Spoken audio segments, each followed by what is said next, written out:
بسم الله الرحمن الرحيم طاسيم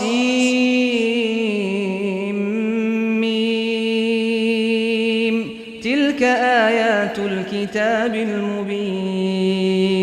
نتلو عليك من نبأ موسى وفرعون بالحق لقوم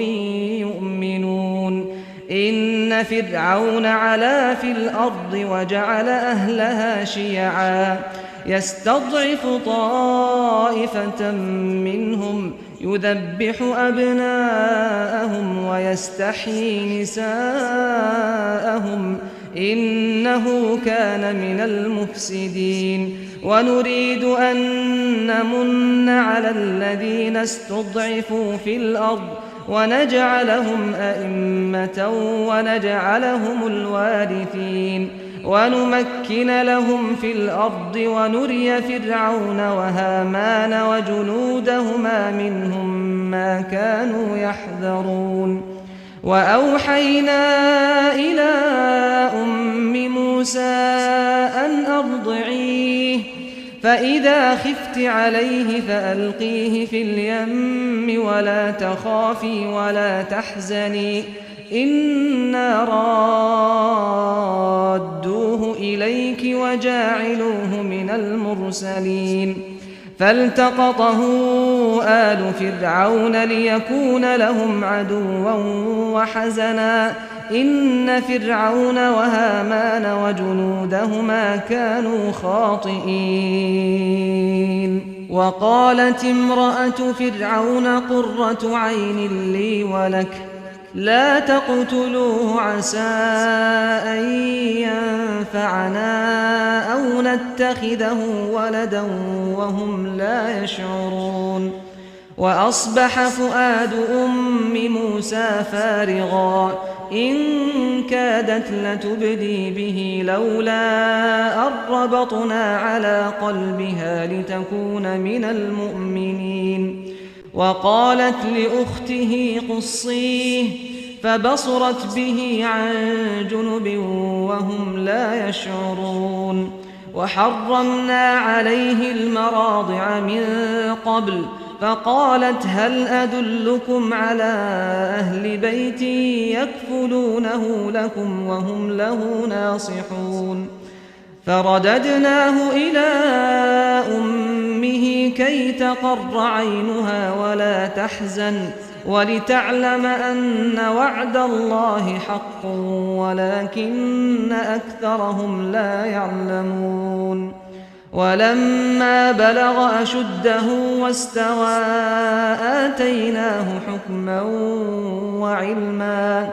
وكذلك نجزي المحسنين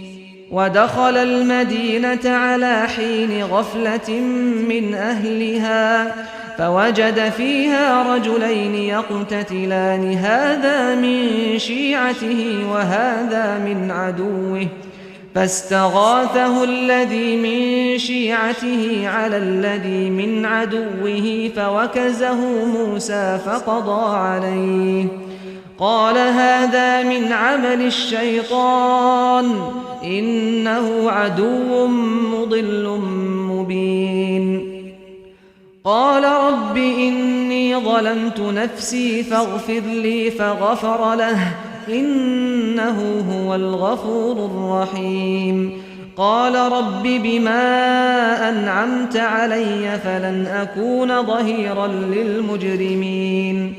فأصبح في المدينة خائفا يترقب فإذا الذي استنصره بالأمس يستصرخه قال له موسى إنك لغوي مبين فلما أن أراد أن يبطش بالذي هو عدو لهما قال يا موسى أتريد أن تقتلني كما قتلت نفسا بالأمس إن تريد إلا أن تكون جبارا في الأرض وما تريد أن تكون من المصلحين وجاء رجل من أقصى المدينة يسعى قال يا موسى إن الملأ يأتمرون بك ليقتلوك فاخرج إني لك من الناصحين فخرج منها خائفا يترقب قال رب نجني من القوم الظالمين ولما توجه تلقاء مدين قال عسى ربي أن يهديني سواء السبيل ولما ورد ماء مدين وجد عليه أمة من الناس يسقون ووجد من دونهم امرأتين تذودان قال ما خطبكما قالتا لا نسقي حتى يصدر الرعاء وأبونا شيخ كبير فسقى لهما ثم تولى إلى الظل فقال رب إني لما أنزلت إلي من خير فقير فجاءته إحداهما تمشي على استحياء قالت إن أبي يدعوك ليجزيك أجر ما سقيت لنا فلما جاءه وقص عليه القصص قال لا تخف نجوت من القوم الظالمين قالت إحداهما يا أبت استأجره إن خير من استأجرت القوي الأمين قال إني أريد أن أنكحك إحدى ابنتي هاتين على أن تأجرني 8 حجج فإن أتممت 10 فمن عندك وما أريد أن أشق عليك ستجدني إن شاء الله من الصالحين قال ذلك بيني وبينك أيما الأجلين قضيت فلا عدوان علي والله على ما نقول وكيل فلما قضى موسى الأجل وسار بأهله آنس من جانب الطور نارا قال لأهلهم كثوا إني آنست نارا لعلي آتيكم منها بخبر أو جذوة من النار لعلكم تصطلون فلما أتاها نودي من شاطئ الوادي الأيمن في البقعة المباركة من الشجرة أي يا موسى إني أنا الله رب العالمين وأن ألق عصاك فلما رآها تهتز كأنها جان ولا مدبرا ولم يعقب يا موسى أقبل ولا تخف إنك من الآمنين أسلك يدك في جيبك تخرج بيضاء من غير سوء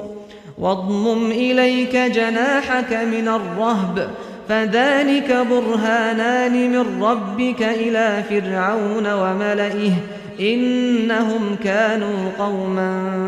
فاسقين قال رب إني قتلت منهم نفسا فأخاف أن يقتلون وأخي هارون هو أفصح مني لسانا فأرسله معي يرد أن يصدقني إني أخاف أن يكذبون قال سنشد عضدك بأخيك ونجعل لكما سلطانا فلا يصلون إليكما بآياتنا أنتما ومن اتبعكما الغالبون فلما جاءهم موسى بآياتنا بينات قالوا ما هذا إلا سحر مفترى وما سمعنا بهذا في آبائنا الأولين. وقال موسى ربي أعلم بمن جاء بالهدى من عنده ومن تكون له عاقبة الدار إنه لا يفلح الظالمون. وقال فرعون يا أيها الملأ ما علمت لكم من إله غيري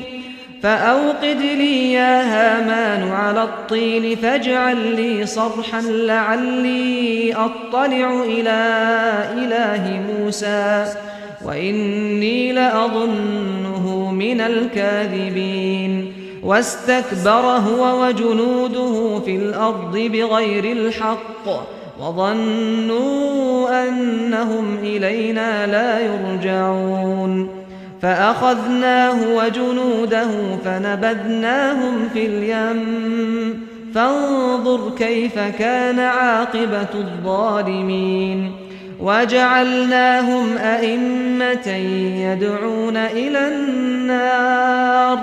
ويوم القيامة لا ينصرون. وأتبعناهم في هذه الدنيا لعنة ويوم القيامة هم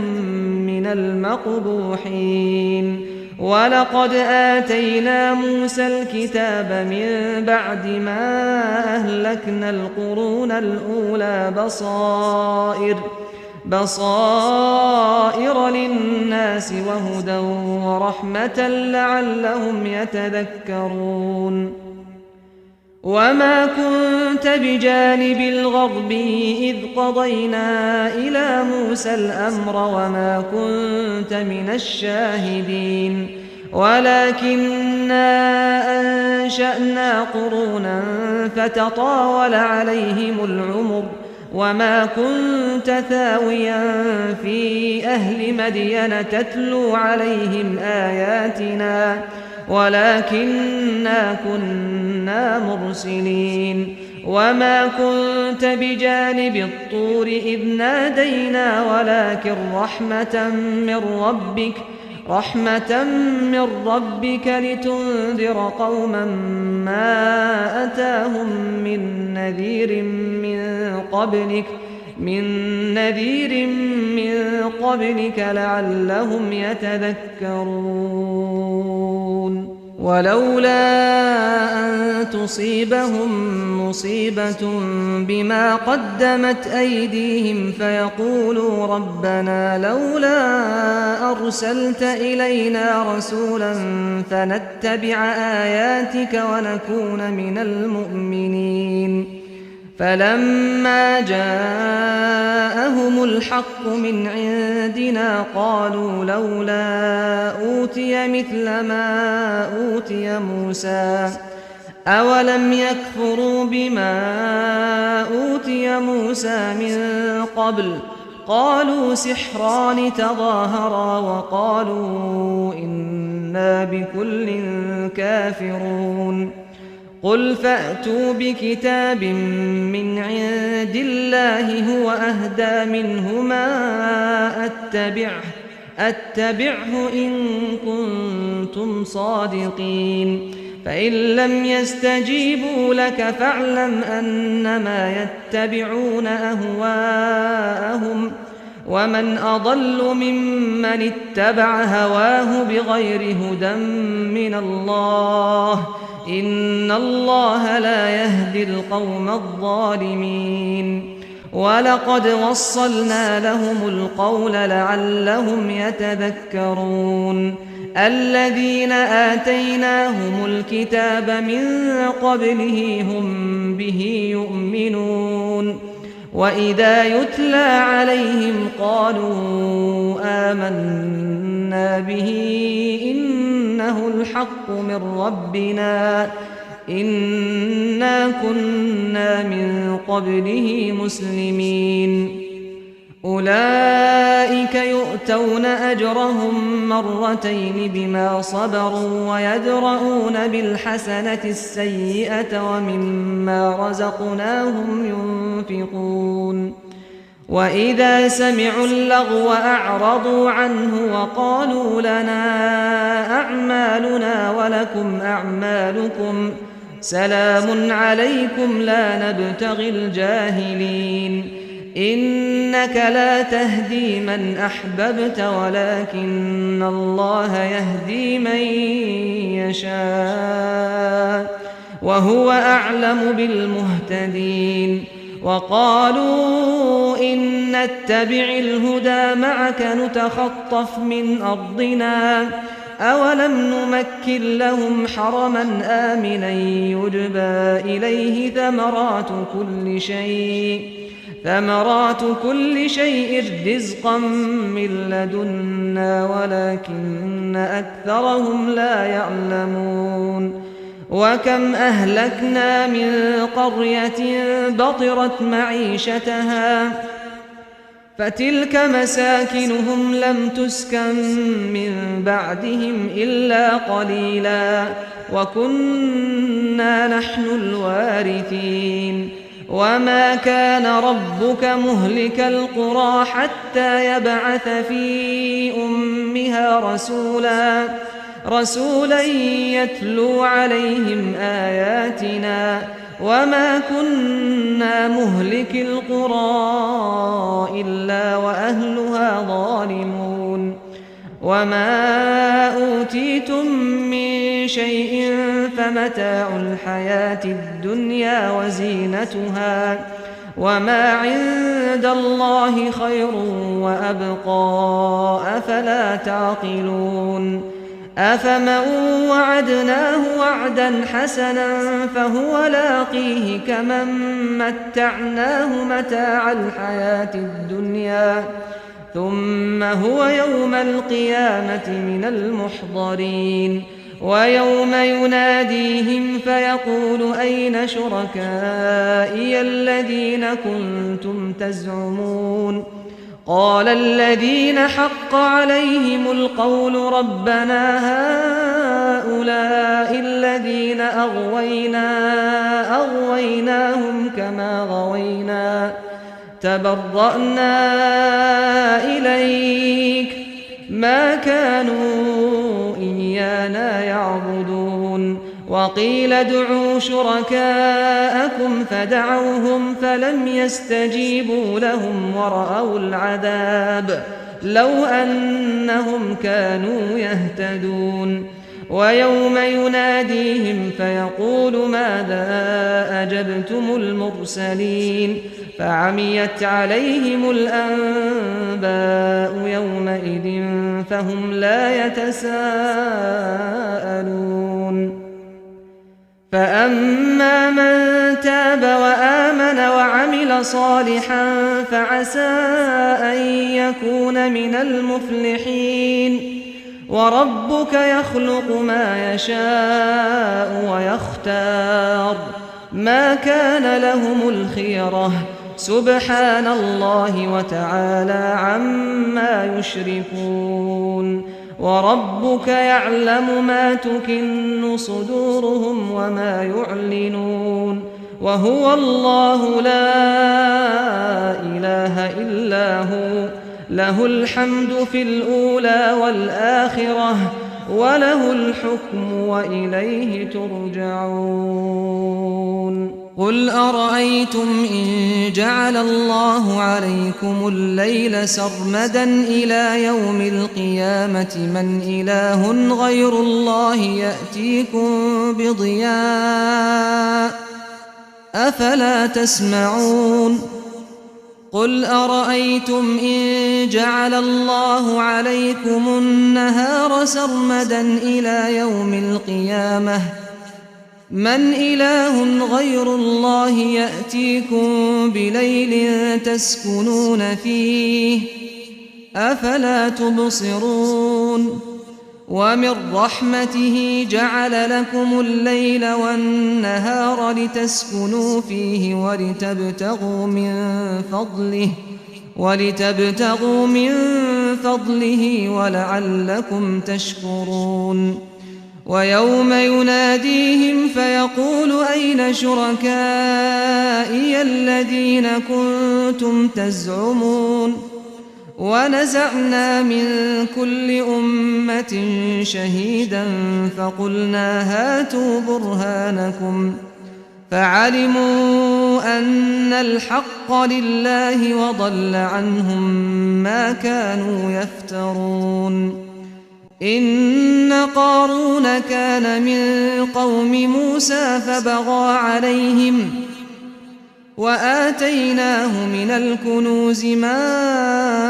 إن مفاتحه لتنوء بالعصبة أولي القوة إذ قال له قومه لا تفرح إن الله لا يحب الفرحين وابتغ فيما آتاك الله الدار الآخرة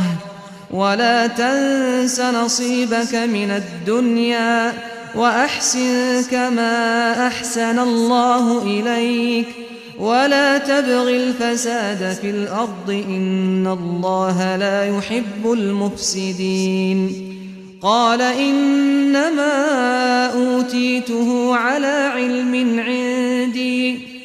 أولم يعلم أن الله قد أهلك من قبله من القرون من هو أشد منه قوة وأكثر جمعا ولا يسأل عن ذنوبهم المجرمون فخرج على قومه في زينته قال الذين يريدون الحياة الدنيا يا ليت لنا مثل ما أوتي قارون إنه لذو حظ عظيم وقال الذين أوتوا العلم ويلكم ثواب الله خير لمن آمن وعمل صالحا ولا يلقاها إلا الصابرون فخسفنا به وبداره الأرض فما كان له من فئة ينصرونه من دون الله وما كان من المنتصرين وأصبح الذين تمنوا مكانه بالأمس يقولون ويك أن الله يبسط الرزق لمن يشاء من عباده ويقدر لولا